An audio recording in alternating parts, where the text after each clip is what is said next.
Salve, salve família, tudo bem com vocês? Estou de volta aqui para mais um vídeo para vocês. Para quem não me conhece, eu sou o Batata, eu moro em Okinawa, no Japão, né? E se você ainda não está inscrito no nosso canal, eu peço a gentileza para vocês se inscreverem no nosso canal. Você que já é inscrito no nosso canal, eu peço também a gentileza para vocês já logo no começo, tá? Dar o seu like, ativar o sininho, porque o YouTube não está notificando. Eu vi lá que o YouTube não está notificando a maioria do pessoal, então notifica. Então aperta o sininho aí, nos ajuda. Também não deixa de deixar um comentário aí, não deixa de deixar, é embaçado, né? Deixe o seu comentário aí embaixo para o YouTube saber que esse vídeo é legal e vai indicar para as outras pessoas, tá bom? Então é isso aí, pessoal. Hoje nós estamos aqui, né, em casa. Tava chovendo, caiu uma chuva. Agora tá sol, né? Que tá fazendo abrindo sol, mas tava uma chuva, né? Torrencial, de uma hora para outra começou a chover, né? Então a gente ia pra praia, talvez vamos antes de se abrir, mas vamos pra praia. Mas tava chovendo, né? Bastante, começou a chover, né? Muito chuva, muito forte. E aqui em Okinawa essa época é época de chuvas e não tem o que fazer, né? Eu falei, eu vou gravar um vídeo. Eu estava assistindo alguns vídeos na internet, né? E alguns vídeos, assim, alguns casos, né? Deixa eu ajeitar aqui. Alguns casos, assim, né? De algumas histórias, né? E eu lembrei de uma história que a gente passou aqui, né? Quando nós chegamos no Japão, né? E eu queria compartilhar com vocês, né? Porque isso foi muito legal para mim, por exemplo, né? Para mim, principalmente porque me ajudou bastante, né? E vocês vão entender o que eu vou falar para vocês, eu vou contar para vocês aqui, né? Bom, cheguei em 2000 aqui no Japão, né? E quando eu cheguei no Japão já tinha uma galera aqui já de brasileiros, né? Que eles vieram na década de 90. Então, né? O pessoal veio para cá quando tudo era mato aqui ainda. Então tinha uma história aqui. Mas quando eu cheguei aqui no Japão já era bem melhor para estrangeiro, principalmente para brasileiro, né? Que aqui não tem o acesso que nós temos hoje aqui com o celular na mão. A gente tem tudo, né? Praticamente, né, tudo ao vivo, né, na palma das nossas mãos, né? E eu, antigamente não tinha, né? E quando eu cheguei aqui já tinha fita para alugar brasileiro, em lojas brasileiras, caminhão de produto brasileiro que vinha até próximo a onde você morava. Eu lembro que eu queria assistir as programações do Brasil, eu alugava fita cassete, né, semanal, toda sexta-feira alugava. Aí depois veio os DVDs, né, que nós alugávamos. Eu lembro que eu assistia o UFC, né? Para quem gosta de luta, de luta, eu alugava toda semana, que eu queria assistir o UFC, né? Então a gente veio assim já bem melhor do que a maioria da galera que veio no começo, na década de 90 para cá, né? Então eu cheguei aqui já era um pouco melhor, né? E eu vim para cá primeiro, fiquei aqui 4 meses para trabalhar, para pagar minha passagem, né? Vim financiado para pagar minha passagem, também trazer minha esposa e minhas duas filhas, que eram de 4 e 5 anos, que estavam no Brasil. Então eu vim, né? Trabalhei e tal, e consegui trazer eles no prazo que eu tinha determinado para trazer, né? E então trouxe eles para cá. E eu até então estava na casa da minha irmã, morando junto com a minha irmã, e eu precisava de um apartamento. E aqui no Japão tem os apartamentos do estado e da prefeitura, né? Que você pode fazer inscrição e é por sorteio, né? Então eu fiz inscrição tal, não conseguia, né? Aí eu fui para um que é meio que particular, assim, né? É do estado, mas é meio particular. Eu não sei explicar como é que é, né? Aí eu fui e consegui nesse aí, né? Então nós nos mudamos para esse lugar, né? E tem muito brasileiro ali ainda, né? Nesse lugar, onde a gente morava. Então alugamos, né, no quarto andar. Então mudamos para ali, felicidade, feliz da vida, tudo. Apartamento pequeno, mas né, um apartamento nosso, né, para a gente ter o nosso lugar. Estávamos ali com as minhas duas filhas pequenas, felizes por elas estarem junto comigo, né? E alugamos o apartamento. Ali tínhamos vizinhos brasileiros, né? E o de vizinho de baixo meu era japonês, no terceiro andar. Era um casal de japoneses mais de idade. E desde quando nós chegamos ali, assim, nós cumprimentávamos eles, na verdade ele, mas né, ele nunca cumprimentou a gente, sabe? Cumprimentava, fazia, sabe, uns barulhos meio estranhos, assim, nunca. A gente via que o cara não gostava de estrangeiro, né? Mas tudo bem, faz parte, né? Porque a gente está num país que não é nosso, né? Então a gente tem que respeitar muitas vezes, principalmente idosos, assim, idosos, né? Que né, passaram tanta coisa aqui, né? Então nós chegamos ali, né? Enfim, tentamos relacionamento, não quis, e vida que segue, né? minhas filhas, 2 filhas pequenas, morando em cima do apartamento do japonês e não gostava da gente. Aí dá para vocês já terem uma ideia do que eu vou contar aqui, né? E aí minhas filhas, né, elas brincavam em casa, não tinha jeito, né? E aqui no Japão você pode fazer barulho até as 9 da noite. Depois disso não pode fazer, mas antes disso não tem o que fazer, né? Principalmente de férias escolares, né? E ele pegava muito no pé com relação a isso, né? E não cumprimentava a gente. A gente tinha um cachorrinho também, ele não gostava do cachorro. Enfim, várias coisas, né? E teve uma vez que nós compramos um tapete de game, colocava no chão assim, e as crianças dançavam nesse tapete, ele ligava no game, né? E elas ficavam dançando nesse tapete. Um certo dia elas estavam ali de dia, parte da tarde, eles dançando ali, e do nada esse cara começou a bater com a vassoura pela varanda. Ele batia assim com a vassoura para parar. Batia e se escondia. Ele batia, foram várias vezes, né? Aí teve um dia que ele bateu forte, né? Aí eu peguei assim, novo, do jeito que eu era assim, né? Era bem mais novo do que eu sou hoje, né?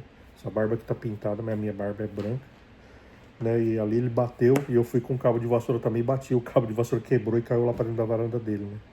Mas enfim, eu deixei, né? Vamos deixar pra lá. Aí tal, passou-se o tempo, tal, continua ainda nesse clima assim, tal, né?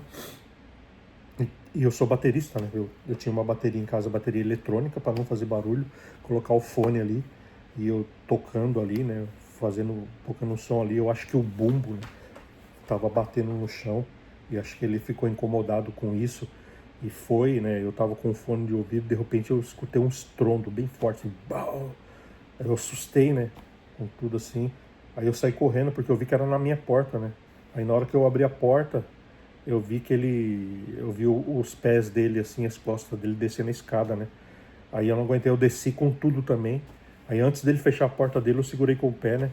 Aí comecei a discutir com ele, falei, que você pensa isso, né? Ficar chutando a porta das pessoas assim, tal, né? Ele começou a me xingar de tudo quanto é nome, falou pra eu morrer, falou pra eu voltar pro meu país, que eu não era bem-vindo ali, né? Que eu era lixo e um monte de coisa, né? Ele começou a xingar. E ali eu peguei e segurei a porta, eu falei para ele se ele fizesse isso mais uma vez, né, ele ia se arrepender do que ele estava fazendo, né, porque não era justo ele também perturbar tanto a gente assim, né. E na verdade eu não deveria ter feito isso, né, deveria ter chamado a polícia, conversar, né, tal, né. Ele falou que ia chamar a polícia, mas não chamou, né, deveria ter conversado tudo, né, mas enfim, novo, né, naquela também raiva, também adrenalina ali. Enfim, deixei ele fechar a porta e continuou nesse clima aí, né. Aí a gente passou-se um tempo, né? E eu não vi mais esse senhor. E não, eu falei, achei estranho, passou um bom tempo sem eu ver ele, assim, só vi a esposa dele. E eu vi que a esposa dele, assim, a esposa dele era uma senhora bem, assim, parecia bem triste ela. Toda vez que eu vi ela, estava bem triste, assim, mesmo antes de eu não ver mais ele, era bem triste, parecia uma pessoa bem oprimida, sabe? Andava sempre cabisbaixa. Eu não sei se esse cara judiava dela, né? Maltratava ela. Mas ela assim, né? E depois eu não via mais ele, eu sempre encontrava com ela me cumprimentava. Ela começou a me cumprimentar, né?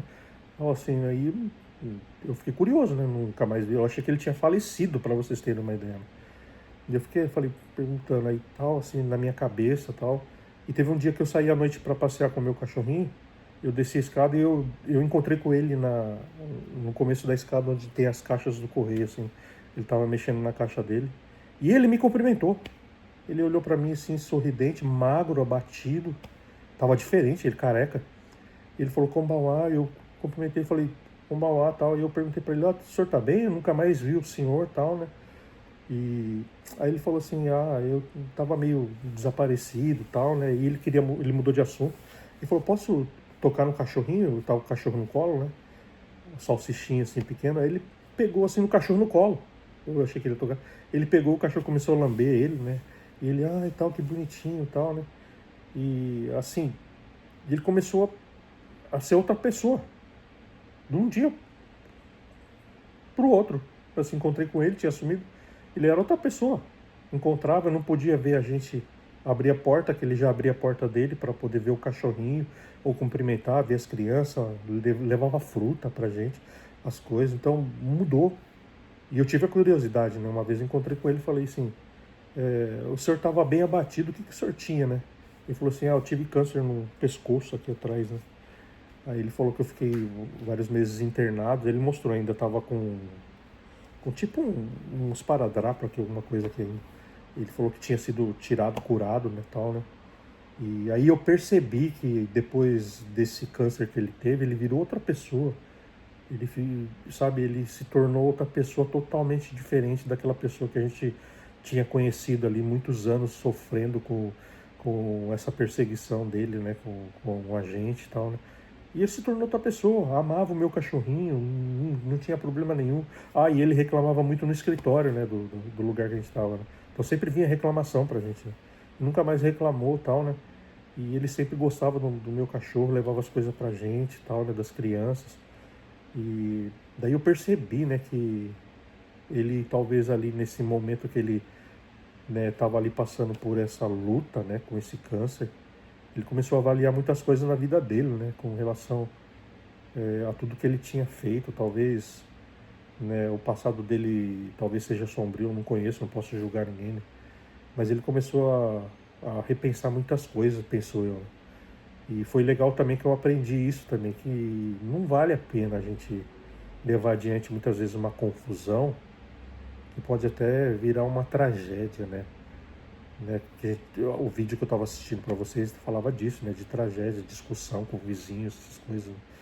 Então não vale a pena, porque uma hora ou outra, né? A gente vai, né? Ver que a gente estava errado, entender que a gente estava errado. Eu estava errado também, né? Poderia, sabe, ter mais diálogo com essas coisas. Então, naquela época eu fiquei bastante pensativo e eu aprendi muita coisa, né, com a história desse meu vizinho aí, né. Depois disso a gente se mudou, moramos lá 14 anos nesse lugar. Depois nós nos mudamos para um apartamento particular maior e eu não vi mais ele, né, não tive mais contato, né. Mas eu acredito que ele ainda esteja bem, ele, né, esteja curado, mas me fez, sabe, repensar várias coisas assim também, né, com a lição que eu aprendi com esse senhor, né, porque não vale a pena, sabe, galera, a gente levar assim para frente muitas vezes uma perseguição, né, uma coisa que você esteja no seu coração ali maquinando de mal, sabe, porque muitas vezes o nosso humanismo, nosso do ser humano é isso, né, de tentar resolver as coisas na hora, e muitas vezes as coisas na hora nunca vai dar certo, sabe, porque você está com a cabeça quente, você não vai fazer a coisa certa, você vai prejudicar a sua vida, vai prejudicar a vida da sua família, enfim, né? Não compensa. Então compensa você respirar, deixar entrar ar no oxigênio no cérebro, né? Deixar as coisas acontecerem, né? Nunca tomar uma decisão no calor da discussão, né? Esperar esfriar para também depois você tomar a decisão que você tem que tomar, né? Então eu aprendi bastante com isso, né? Eu queria contar essa história para vocês. E é isso aí, pessoal. Espero que vocês tenham gostado, né? E eu ia pedir para vocês também, né, de novo, né, parece que eu tô me endigando, mas não, né, para nos ajudar, aqueles 3C, sabe? Curtir, compartilhar e comentar, porque o YouTube vai saber que esse vídeo é legal e vai indicar para as outras pessoas também, tá bom? Então é isso aí, pessoal. Que Deus abençoe a vida de vocês e nos vemos no próximo vídeo. Tchau!